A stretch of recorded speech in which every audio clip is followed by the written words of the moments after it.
Hey there, welcome back. This is Trevor Crow. The show is Trevor and Friends. And with me in the studio right now on this very chilly day is Tina Courpas. She is the CT state rep for 149, which represents upper North County of, North Greenwich and North Stamford. Am I right? Yes, Any and the New western Canaan in there? no New No, Canaan, no New and also Canaan. the western part of Greenwich, Pemberwick and Pemberwick. Glenville. Got it. All right. Well, welcome, Tina.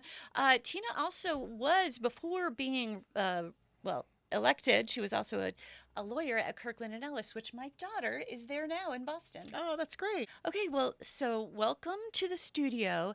And I thought we should jump in and start talking about our special session and your votes, et cetera. So talk to me about what you were thinking, how you were getting yourself ready to vote the way you voted.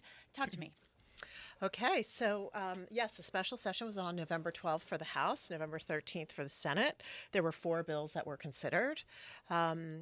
One related to housing, one related to a special side fund that was created, one related to kind of a mishmash of different topics, I would say, and one related to the the state of Connecticut essentially bailing out a failed hospital, Okay. several failed hospitals. So let's jump in on the housing bill because that was a big deal. It was pretty much almost ready to be signed, and it was vetoed by our governor.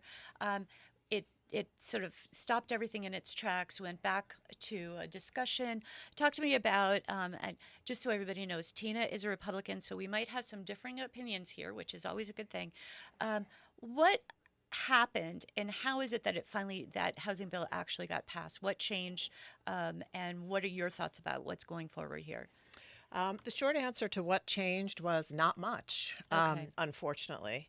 So everything you said is 100% correct. The bill passed both chambers originally. The governor vetoed it on June 23rd after a significant outcry across the state, not just from Lower Fairfield County, but across the state. And then the summer and fall were spent. Um, they were spent trying to tweak it or improve it. And unfortunately, I don't really think that it improved. A couple of dynamics afoot during that period of time. I sit on the Housing Committee, and our ranking member, Tony Scott, and our ranking member in Planning and Development Committee were not included in any of those conversations, which I thought was unfortunate. Here in Greenwich, our first selectman was not included in any of those conversations, which was also unfortunate. So, from where I sit, the bill really did not have the bipartisan support that it purported to have. That's number one. And the things that were most troubling about it the first time around didn't really change the second time around. So it's unfortunate that now that's been signed into law. So I thought what I didn't, well, after I kind of took a look at it, they dropped the actual numbers of units they were calling for towns to have, which I think was one of the biggest sticking points for Governor Lamont. Now, the other thing was regarding parking spaces, and they dropped that issue too, I believe. So it looked okay. What is it that you're personally, or you even as a party, is against specifically in this bill? Because we need housing, and I know that everybody talks about the affordability crisis, and the biggest driver for unaffordable living, especially here in Connecticut, is housing.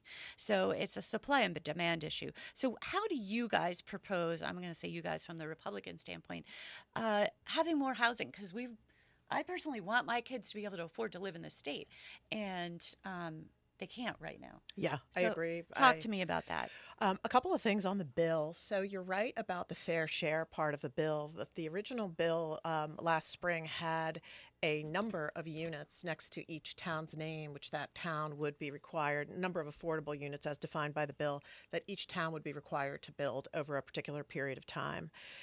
Fair share is still in this bill, but the numbers are not in there. And on the one hand, but the requirements for every town to do its quote unquote fair share are still in there, and they are still going to be dictated by the state. And in a way, it's more politically honest, if you will, to have a number by each town. So whoever votes yes for the bill can stand up to their constituents and say, yeah, this is our number, that's what's going to be, and I voted for it. The way the bill works now is that the state sets a number for each COG, which is the Council of Governments. There are 9 of those in our state. We are a member of the West COG. Right. So, and there are 19 members, 18 or 19 members of the West COG. So what happens now is the state still sets a number, say it gives 5,000 units to the WestCog, and then all the towns within that are supposed to decide how to allocate those units among them. Interesting. Okay. Either that, or there's a second lane you can follow as a town or city. You can develop your own municipal housing plan, but that too has to be ratified and approved by Office of Personnel Management, OPM. So you're right. Fair share is still in here, in my opinion, in a less transparent way. So that's here. The other thing you mentioned, Trevor, was parking. The parking requirement provision that was so problematic before was that anything constructed with 24 units or less, the town was not allowed to require parking. That is, if you put up a 24-unit building in Greenwich, right now, towns can say, okay, you have to have 1.5 spaces for each unit. Right. That's what we're estimating is the number of people that are going to live there. But this law would have prohibited that. So what you have is a situation where you don't have enough parking. The idea being if you wipe out those parking spaces, there's more place to build more units. And the city of Bridgeport tried this, and it was a big failure. And the city council of Bridgeport wrote a letter to the Connecticut legislature and said, this was a failure. Don't do it. Doesn't work. And that was on the original bill. So that is actually still in here, except the number of units has dropped from 24 to 16. To 16, okay. So now you cannot make parking requirements on anything 16 or lower. So those are two of the things I was going to mention anyway. The rest of the stuff in here has work, live, ride, which is a transit-oriented development provision that was in the last bill. It still has commercial to residential, not exactly as of right development, but a lower standard for what a developer could do to a commercial building to make it residential. I would say those are the big four. And then there's one more thing in here, which is which we can talk about later. Anyway. Yeah. Okay, so in the town of Greenwich, we certainly need to improve our housing stock, or increase it, not necessarily improve it. And again, we don't have enough choices. If somebody wants to downsize from their house, so I'm in an age range where most of my friends are like, I don't need this huge house anymore, but there's nowhere for me to go. How do we encourage the housing stock we need? What are your suggestions here? Well, the town of Greenwich has total housing stock of about 25,000 units. Of those, 1,300 or so are 1,380 are deemed to be affordable under the the definition that we currently have of affordable housing. So that's how we get to like the 5.8% percentage where we are relative to our 10% 830G threshold. If we were to have 10% affordable units, we would go up to 2,500. If we were to have 20% affordable units, we would go up to 5,000. So how can you build units that are consistent with the development that we have and are consistent for our roads? Incredibly important. I believe this. This is why we do need local control from the perspective of whatever we build has to work with our community. I absolutely believe that. But how do we encourage that? That's what I'm curious. How do we make that happen? I think that we have a very unique Greenwich Affordable Communities. We have a very unique housing authority in Greenwich that has very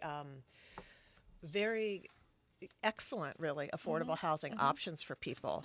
We need to explore. Just need more. We need more. We need a lot more. I think at the state level, what can we do about that? We can provide, tax incentives for private individuals to invest and partner with Greenwich Affordable Communities get more funding from other sources in order to develop more units. We can also change the requirements of 830G and expand to make incentives for other types of housing. Accessory dwelling units are not counted right now. Workforce housing is not counted now. We could also, if the state really wants this, where is the financial backing to support it? Because towns have now been required under this new bill to build affordable housing, but that's all coming out of town budgets. Now, I do believe in part of this bill is this, there's an understanding that most of our infrastructure really is not up to the job, that a lot of our sewer system, our roads, they just cannot quite handle if we're going to add more housing. I believe there is incentives in there from the government, from this bill. So that's a good thing, right? We need to do that. And I believe right here in Greenwich, we need to harden our sewer system, certainly against storms, et cetera. But if we're going to add more housing, we have to do something about this. How do you propose we handle that? Well, there are three pots of money in this bill, but interestingly, there's no dollar amount. There's no fiscal note on this bill. Okay. So there are three pots of money with no price tag in there. Mm-hmm. One is supports public infrastructure only if you are growing in compliance with your municipal growth plan or you've opted into the transit-oriented development. And a few other criteria. There's also a sewer and water loan program, but you have to be in compliance with your municipal growth plan to avail yourself of that as a town. But that sounds pretty good to me. I mean, if you're going to do your plan and you're growing and you can prove that you're in this trajectory, yeah, I believe we should be helping towns and support that growth. I want to pivot a little bit because I think we've covered a lot of the housing bill, which I believe is in the step in the right direction. I understand there's tweaks to be made. All of that is good, and ultimately we absolutely have to build housing. It come hell or high water. I mean, it's just ridiculous. The entire country is in a housing crisis, and affordability is like the baseline for affordability. So, moving on, one of the things that I am curious with you is you voted against a bill to, I think it was $300 million to help pay for ACA. Some of the families, I think it's under $80,000 to get support because the monthly deductible or not deductible payments are going to like triple. So talk to me about your thought process in voting no on that bill. That's really not what the bill was about. So I'm really glad we're here to talk about this. Mm-hmm. So what was proposed in the special session was HB 8003. And that was a bill which the weeks leading up to session, the federal government was closed, which I think we can all agree was, unacceptable. Yeah. Yes. So that started on October 1st. The special session was November 12th. So the lead up to the bill was that we would create a special fund to cover the period of time from the special session, November 12th, all the way to February 4th when the legislature reconvened. Got it. So when you call a special session, it has to be on an emergency basis. And I can absolutely agree that we were in an emergency situation. It was an emergency, yeah. So that would say that outside of our regular appropriations process, we're going to put a fund together, and it is going to be specifically earmarked for shortfalls due to the federal government shutdown. When we got to the floor to vote on this bill, the federal government the federal government shutdown ended. So now we were faced with a situation, and the actual number is $500 million. Are we going to appropriate $500 million into a side fund outside of the budget process that the governor would have significant and unusual discretion over for needs that were not specified?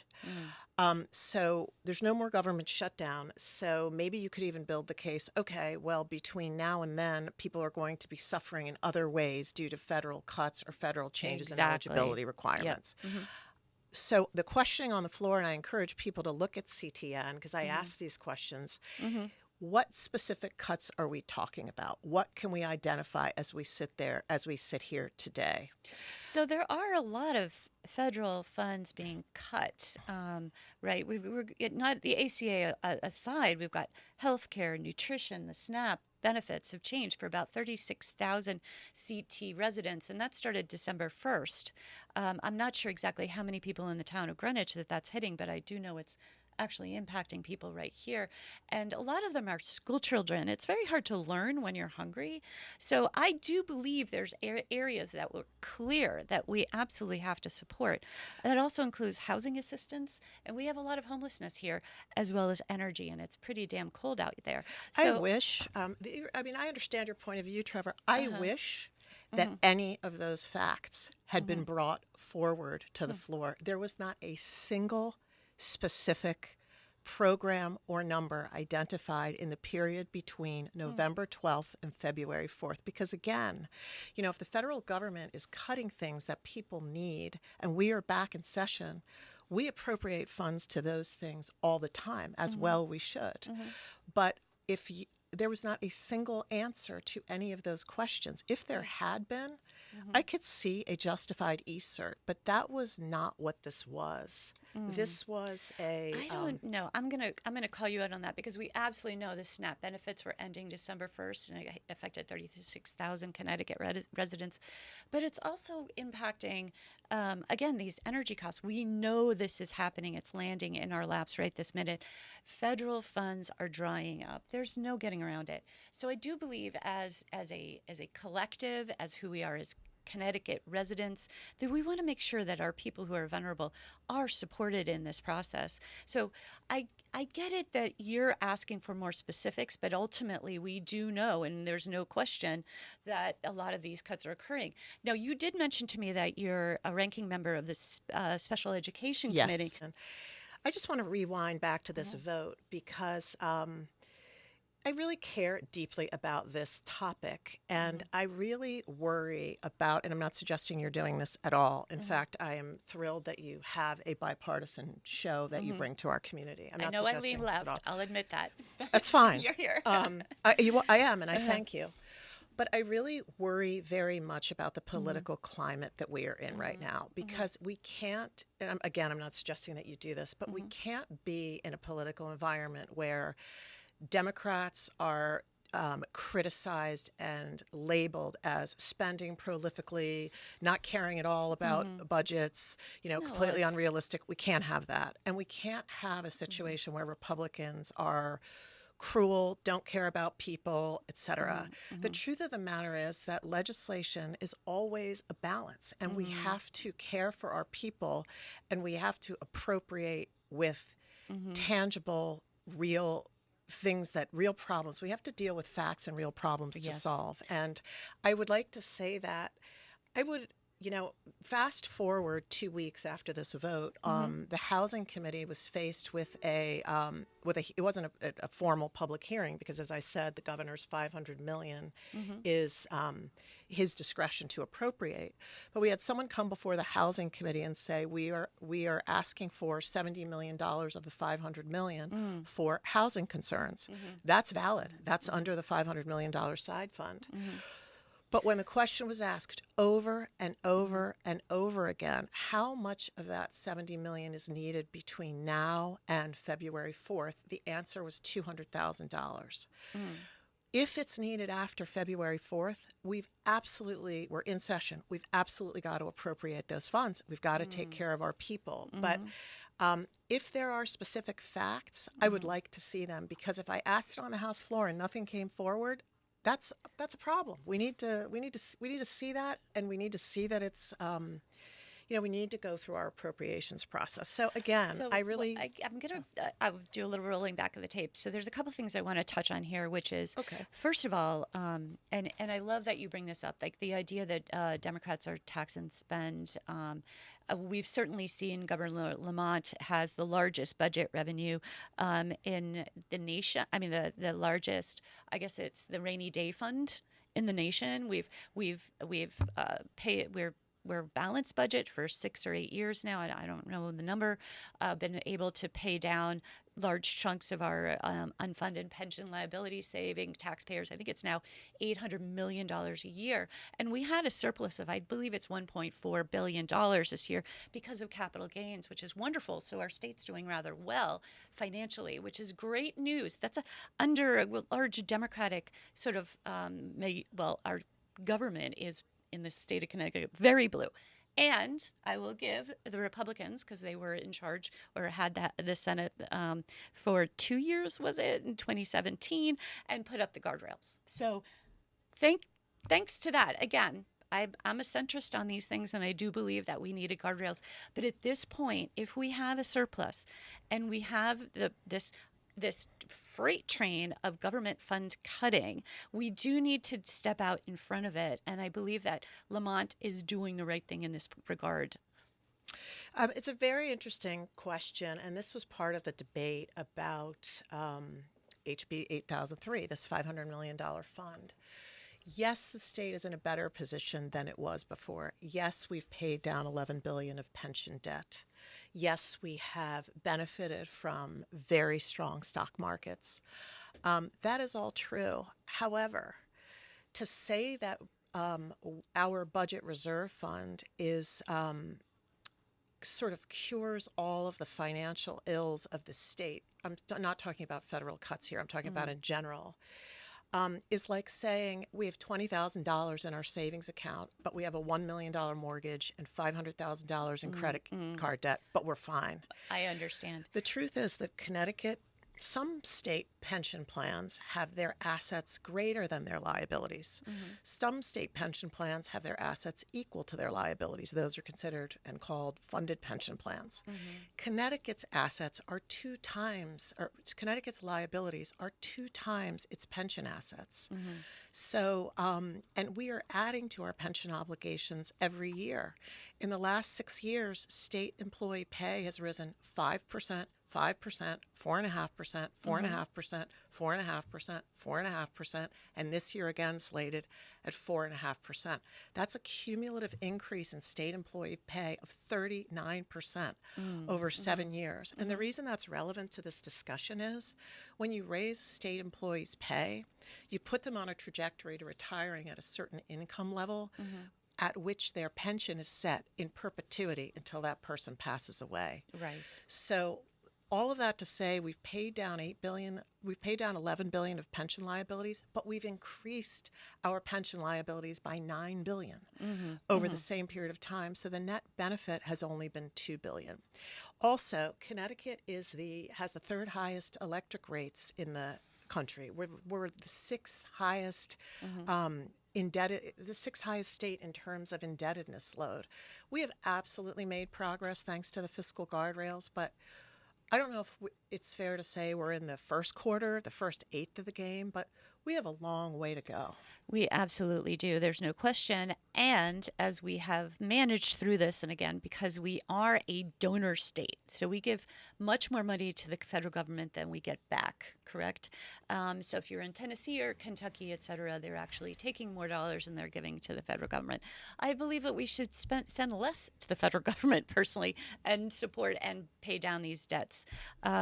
Also, when it comes to pension negotiations, I do believe we've done a lot to scale back and not pay as much, and the healthcare benefits. I mean, there's a whole bunch of things that were negotiated through with the unions, which, again, we have to support our unions. It does keep our people safe, and it helps us maintain a strong middle class, which we all need across the country. I believe that deeply. I'm very interested in that comment because I have seen no evidence of that whatsoever. In fact, I have to tell you from a personal perspective, I've worked at, investment banks. I've worked for nonprofit where I got no health care. Me too. I've been on Cobra. And I'm not saying people shouldn't be compensated. Well, they absolutely should be. But I have seen no place in our state system where benefits are anything but increasing and significantly off market relative to the private market, including compensation. Again, state employees, I'm not saying people shouldn't be compensated. As a free market person, people should be compensated well. And we have incredibly talented people in our state government. But I have not seen any abatement to the steady march of expansion of the public sector in Connecticut in dollar terms and in people terms. So if you have evidence to the contrary, I would love to see that because it would encourage. I would love to look up these numbers. And I do believe we had a silver tsunami where I believe a bunch of people retired right after COVID-19. And I'd have to get all those numbers. But there was a lot of people who left and, they're picking up on their pensions.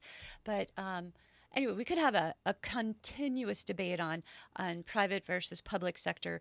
I do know that our federal government through SNAP supports, I don't know how many Walmart employees who cannot afford to eat. Now, that to me is not really good capitalism if you're not paying your people enough to eat, and the federal government's actually supporting that while the Walton family makes about $18 billion a year. So there's a lot of things in this whole discussion that I believe that we could unpack for quite a long time. But ultimately, I kind of want to go back to you and your experience. We only have a couple minutes left. And I do have a question for you, which is, will you be running again and for what seat? I will be running again. I'm very committed to this work. I haven't made a decision yet. Okay. What's going to push you in what direction? Well, our amazing Senator Fazio, who's a good friend and a very capable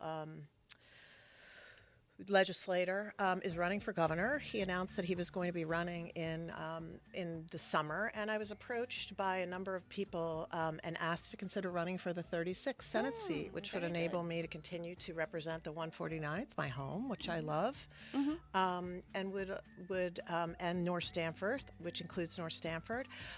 So I'm considering that, but I haven't made a definitive decision. Interesting. Okay, we're going to wrap up the show, but I've been on talking with Tina Courpas, CT state rep from 149, thinking of possibly running again. And I'm going to have you on back on the show because we do have to talk a little bit about Trump and what's going on in the party. And in fact, I really had wanted to get around to talking about Nancy Mace and a bunch of the Republican women who are kind of I don't know, rebelling a bit. So there's more to be discussed. Thank you, Tina, for being on the show. Everybody have a really great week.